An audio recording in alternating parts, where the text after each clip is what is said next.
I am 73 years old, and when I look back, I see a long, uneven, and painful road. Nothing was given to me. Everything had to be earned through struggle, endurance, and sacrifice. I grew up in deep financial hardship, where lack was constant: lack of money, lack of safety, lack of opportunity.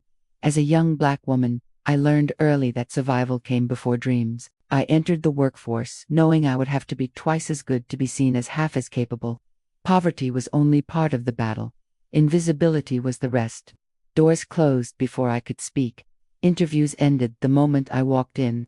My competence was questioned even when my results were undeniable. Much of the prejudice was silent, expressed through ignored ideas, missed opportunities, and expectations set lower than my potential. There were years when surviving was my only goal. I worked multiple jobs, skipped meals, stayed awake at night doing impossible math with an insufficient paycheck. While others spoke about passion and purpose, I focused on endurance. I was told to be patient, to wait my turn, as if time alone could correct inequality. But time does not fix disadvantage, it only passes. As I pursued education and skills, I was told I was aiming too high. When I started businesses, my leadership was doubted. When I began to succeed financially, my legitimacy was questioned. I learned that the system was not built for women like me to win, which meant I had to build my own path. My breakthrough did not come suddenly. It was not luck or rescue. It was strategy, persistence, and a quiet refusal to quit. I failed repeatedly, learned alone, and rebuilt without recognition. I turned rejection into data and humiliation into fuel.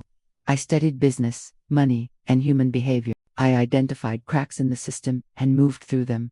Over time, the work paid off. I became a millionaire. There was no celebration, only silence and reflection. Wealth solved many problems, but it did not erase the cost.